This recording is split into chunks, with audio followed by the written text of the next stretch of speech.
Ladies and gentlemen, we got another match for you. The map pool is now reset. The next game is going to be Ax.Ryung versus Axiom.Miya, and it's going to be on New Kirk City. Oh, yeah. So we are about halfway through the games here, and as you were mentioning before, the scores are starting to even out quite a bit. No one has really made a mad dash into first place with someone falling 0-2 or anything like that. So I'm kind of curious to see how this game shapes up, because every single game we watch is going to become more and more clear who's going to be advancing to the finals and who isn't. But right now, it is still up in the air. It certainly is. New Kirk City is going to be the map. This is the only Heart of the Swarm map currently in the map pool, and this may give an edge to Miya, who has had time to practice on this particular map, although Ryung doesn't seem to actually care. He is smashing his way through this tournament regardless, and he's currently won both the games he's playing. The third game, of course, will be right here. And here he is, folks, to the southwest position. It is Axiom.Ryung in the red trunks playing Terran. All right, and down in the bottom right side. Oh my god, I'm so excited to see him play. He did have an awesome game. Even though he ended up losing it, I think it was still my favorite game so far. It is going to be Axiom's.Miya. And he's also saying, you know, let's just agree that Terran is imbalanced, but they seem to be a little bit not agreeing here. Oh, that was a low blow, man. He says Sniper Imber. Sniper, of course, the guy that knocked Ryung out of GSL Codes. It is on now. It has been thrown down. The gauntlet is not so much on the floor as it is embedded into the floor with nothing but sheer and total rage. It's going to leave a handprint there for all time. That's how much of a throwdown that was. Oh, indeed. You know, TotalBiscuit, I feel like just one of these days, I don't know how we're going to set it up, but you and I definitely need to cast professional wrestling, because that would be probably the highlight of my casting career there. That'd be wonderful. Casting that with you. But either way, we do have the barracks going to be going down for Ryung. Remember, Reaper's not as important in this matchup. They're still good, but the Queen there is kind of a little safety net there if the Reapers get inside your base. So no need to rush towards gas. However, Reapers, even though they're not as good, the Widow Mine's still very effective. But even that unit is kind of a big toss-up, because it's one of those, it'll either kill a Zergling or it'll kill an Infestor. Like, you never know exactly how cost-effective it's going to be. So I'm always curious to see how this TBZ shapes up. Certainly. I am intrigued. So we're not going to see a Reaper opening, certainly, from Ryung. He's probably going to open up one Rax Expand by the looks of it. No funny business coming out from him. Although, considering how much he's used Widow Mines so far to great effect, it wouldn't surprise me at all to see Widow Mines be deployed once again. That seems to be one of his favorite units. Ryung thinks that Miya should just get out of the game right now and just make it a little bit quicker. And the expansion going to be going down, so most likely not a super quick game. We do have the spawning pool and the hatchery going to be finishing up right at around the same time here. Pretty typical stuff for a Zerg in this matchup. Now, I gotta say that on my channel, I have been casting a lot of TBZ, and this can go a lot of different ways. I mean, one of the units you see the least is going to be the Swarm Host, and we've seen players try to replace Infestors with Swarm Hosts, and for the most part, it just does not work out versus Terran. They have a lot of ways of dealing with it. Banshees, for example, are a great way of dealing with those. So we've seen a lot of players not go the Infestor, and I think you kind of were mentioning that before in the last game, TotalBiscuit. So I want to know, what's Miya gonna do? Is he gonna skimp on those or not? Oh my god, that is so unpleasant. He says, I am Axiom's #1 player. You are Axiom's #5 player. Bearing in mind we only have 3 players. That's pretty rough. That's saying that Miya is actually worse than me and Jen. Wow. And also me, because I'm going to be representing Team Axiom in the FFA. Axiom Husky is going to be deployed. We're bringing out the secret weapon. Oh, God. All right. So we do have a lot of Zerglings going to be scouting out, grabbing those towers. Now, one thing about this map, TotalBiscuit, that I actually find hilarious is that if you grab the 2 towers, you actually can't walk through the middle of the map without being spotted. I think it's one of the only maps where the watchtowers reach far and wide there, so grabbing those is so vital. Yeah, it's super important. And honestly, like, lately there's been a lot of pros saying they should just take them out entirely, that watchtowers promote a much more passive playstyle. What do you reckon to that? You know, it's kind of interesting because I think while they have been extremely fun to watch in the games, at the end of the day, I mean, anything that adds a level of randomness is going to be difficult. I mean, we had the high yield expansions, which you don't see anymore, and I'm kind of curious to see if the watchtowers kind of go that way. I mean, yeah, if you're playing with your friends, grabbing watchtowers and stuff like that can be fun, but I mean, that's a lot of map vision for just one little Zergling to have. So Certainly. I don't like to speak about balance, but I just want to say I can see why pro players would say things like that. And, you know, at the end of the day, it's up to Blizzard. It is, and it's also up to the tournaments because they can pick maps that don't have Xel'Naga towers. And in fact, actually in Pro League, what we've been seeing from Kesper is that the maps they're making generally do not have watchtowers at all. So it's really, really easy to change that without breaking the balance for like the lower league guys, that's the best thing. Like if you've got a unit that's kind of too good for lower league guys is too bad for pros, or more accurately the other way around, you get some real balance problems that you've got to think about. But a feature of the map that's easily taken out. Yeah, and also easily added back in. Now, one thing I want to mention, which is kind of on topic with that, is that back in the Brood War days, they didn't have a balance patch for many, many years because if a race is overpowered, they would change the maps. And that's something I'm curious to see if we start to see more of that in StarCraft 2. And it does look like the Hellions trying to get up there, but no such luck. They get shut down. He's still alive. 5 HP, the Queen's going to kill it. That was really nicely shut down, a bit of initial harassment. Obviously, it gets the scouting information. So you're paying 2 Hellions rather than a scan. That's all right. That's not too bad. He would have preferred to do some damage with it, but Mia defended that really nicely. And it does look like there was 2 idle SCVs for Young originally, but they just now went back to work. Third base going to be on the way for Mia, and kind of curious to see exactly what tech choice it's going to be. Is it going to be Lair Tech followed up with Hydras? Is it going to be Fast Hive Tech? There is double Evo Chamber there, which is just shaping up very similarly to what we saw in Mia's last game, which was the more Roach Hydra kind of unit composition there. And if you're wondering why that's viable all of a sudden, there's that poor Overlord. It's because fast Hydras are terrifying Hydras.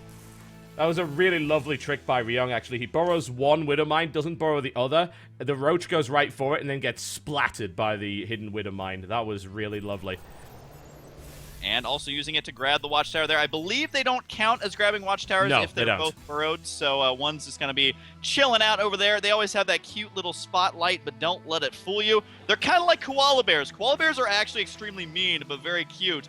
Thankfully, koala bears don't explode when they're near you, so that's definitely different. But we do have 4 Hellions right now, grabbing that center watchtower as well. So, you know, Zerg players, where they're usually used to having map control, all of a sudden with Widow Mines and a lot more use of Hellions, we're starting to see that kind of fade away. But there is going to be the Enduring Locust upgrade. Yeah, we're going Swarm Host, man. We're going to be seeing that coming out. And that's an interesting counterplay to someone like Ryung that plays a very positional and kind of very defensive game. His defenses are now going to be tested because he's going to be under fire from Swarm Hosts over and over and over again. Ryung does have a few Hellions kind of waiting there, but Mia's creep spread already is looking pretty good. Yeah, and it's so interesting versus a meching Terran watching the Swarm Host because, you know, they're not really going to get to the siege tanks in time. The splash damage is going to be too much. The Hellions trying to slip through here. Will they be able to do any damage? But anyways, to finish my thought is that if they transform him into the Battle Hellion / Hellbat / whatever they're going to name it this week, the Locusts are actually really good at dealing with those Hellions, and that opens up the siege tanks to be attacked by things like Zerglings or really anything else. And so that's going to be the crucial thing, is can he deal with the Battle Hellions, and then dealing with the siege tanks shouldn't be much of an issue. All right, well, Swarm Hosts are now on the field. As you said, Enduring Locusts, which, if I recall correctly, is an upgrade which allows for the Locusts to hang around just a little bit longer. Am I correct on that one? Oh, of course you are. 10 more seconds on those Locusts makes a huge difference. You can march out about halfway across the map with that upgrade. It is quite good. You can also use it to deal with the Widow Mines, but, you know, at the end of the day, if all those Locusts die, the Widow Mines can just run directly on top of the Swarm Host and will kill them basically for free. So it's such an interesting unit because if you get it at position, if you time the spawn of the units wrong, then they don't do anything. But if you time everything right, then you can kill an army that's at a position. One thing I saw on this map recently on my channel is the late game when you start to see even battlecruisers and Vikings versus Corruptors. The Vikings will bait the Corruptors into the Widow Mines, making it almost impossible to kill them. So, you know, the longer this game goes on, as the map gets cut in half, the Widow Mines still play a very vital role.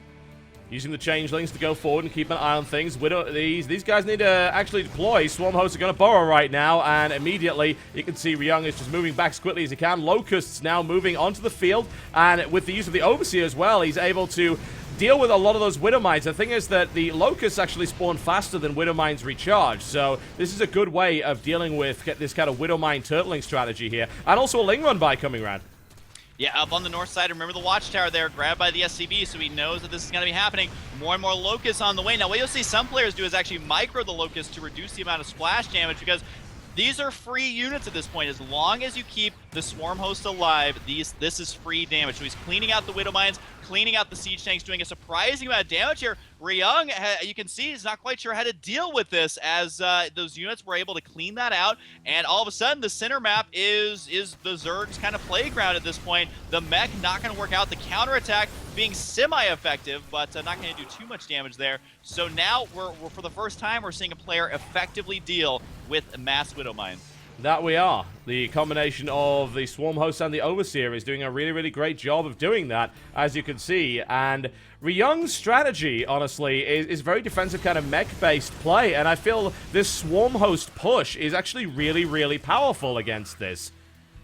And as he's actually saying in chat right there, it is good versus mech. This is exactly what I've seen. Whereas Marine and Marauder can actually be dropped just directly on it. And remember, like I was saying, he has to deal with the Hellions with these Locusts. That's exactly what he's going to be doing here. The Siege Tanks aren't as important. But at the same time, if they do not spawn more units, then they're going to be in trouble right now. But he was able to do just that and unable to do that much damage. But every single shot is free damage. A couple of the Swarm Hosts, though, have to be careful. These Siege Tanks, if they do siege up, they can actually focus fire these from afar.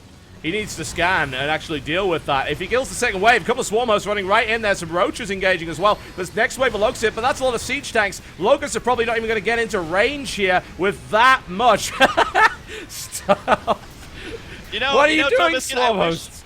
I wish that worked on ladder. Oh, you DT'd Rush me. I don't have detection. If you could just stop, that would be great. And this is a lot of Swarm Hosts. At the same time, though, this strategy is relying a little too heavily on Swarm Hosts. He needs to get out Hydras or Roaches, which is actually what he's going to be following this up with, it looks like, as the Hydra Den just follows. Because, yes, he's done a lot of damage, but the Siege Tank's now in range. They're blasting him away. They can't do anything in this position. He's bringing in Lings to try and save the Swarm Host. He's able to do that and draws his opponent a little bit out of position, but there is enough Siege Tanks there now that basically just using Swarm Hosts will not be enough to deal with this. He's going to have to put something else into play. You said Hydras is a great idea, and that's exactly what's coming. Hydra and the speed upgrade is on its way. We actually see double starport coming down, as well as the triple... Oh, Swarm Host actually moving into the top here as well against the Planetary Fortress, as well as triple orbital being added on here for Ryung. Yeah, the planetary up here should be fine for quite some time. It's still going to be doing a lot of damage, a lot of splash. The Siege Tanks, though, slowly moving out to the right side, and, Vipers would be handy here as well, because he hasn't been able to deal with the Hellions, which means that the Siege Tank count number is just getting higher and higher and higher. And at this point, the best option, TotalBiscuit, I've seen has been Nidus Worms into the main base. But, it's one of those things, when you're in the heat of the moment, you kind of forget about that unit or that building, and you can see the Locust there unable to do that much damage. A couple Hydras going to be sacrificing themselves, but he is forcing the defensive position on the right, and he has to spread his units thin on the left. But this is shaping up to look like Ryung's going to be able to hold. This game's pretty epic so far, I've got to say. Hydras want to be careful where they actually go, bringing in the Locust to tank a little bit. I love the new physics effects as well. We're seeing bits of Locust flying everywhere as they engage, and a huge Hellion run by right into the center of the Swarm Hosts. The Hydralisk's moving in, but that's nowhere near enough to deal with that many Blue Flame Hellions, surely. Huge damage being dealt to the Swarm Host count. It's now down to 10. It was more like 20 before. That's really, really nice play there by Ryung to try and break this contain. Yeah, and if you look in the main base of Ryung, he's got a lot of factories, but more importantly, a lot of orbital commands there. So he doesn't even need to make any more SCVs at this point, because he can easily mind out any base that he is going to be taking right now. And the Swarm Host up in the north still trying to put on pressure. There is enough tanks there to hold on to that. And we do have the 3-3 upgrades on the way right now. And you have to remember that in the current balance of Heart of the Swarm, there is no ship armor upgrade. So if he ever has to make Vikings, they're at least going to have the armor upgrade already, because it does share with those meching units. And here comes a big push. There's a lot of Hydras, and if he gets the army out of position, he almost does. Oh, the Swarm Host going to get intercepted up here in the center. A devastating loss there. However, Miya has a lot of money in the bank. He does. The question is, what can he do with it? He's going to have to reinforce. He's looking for the Hydra, Roach, Viper composition in combination with Swarm Hosts against this build, which may very well do the job if he's able to deploy the Blinding Cloud effectively, but I have to wonder if he will be able to do just that. He's actually going to try and run his way around here. The Swarm Hosts have been found, and here comes the Blinding Cloud right on top of the Siege tanks. Really great move right here. That's an excellent move there by Miya to stop those tanks from firing, and now the Roach Hydra force is going to completely obliterate this position. Yeah, you have to remember that this is exactly what makes the Viper very good or very bad. If those siege tanks were perfectly split up, that would have done not a whole lot, but all of a sudden... No! Don't go there! Taken out. No! Even baiting him there with the chat, and is able to do lots of damage. I don't think that's enough, because Miya is still at about 3,000 to 4,000 resources in the bank, so that means a lot more reinforcements. Still managing to hang on to a couple of these Swarm Hosts, but following it up with more and more Hydras. Although, I gotta say, Mia's upgrades severely suffering here compared to the last game. Yeah, that's very, very true, but so many Hydralisks on the map. That is it. 30 Hydras, Swarm Hosts, and Vipers being deployed. The Viper count was a lot better. There goes another Widowmaker. He's going to be so careful. No! Oh my god! Overseers are so important. That is just absurd.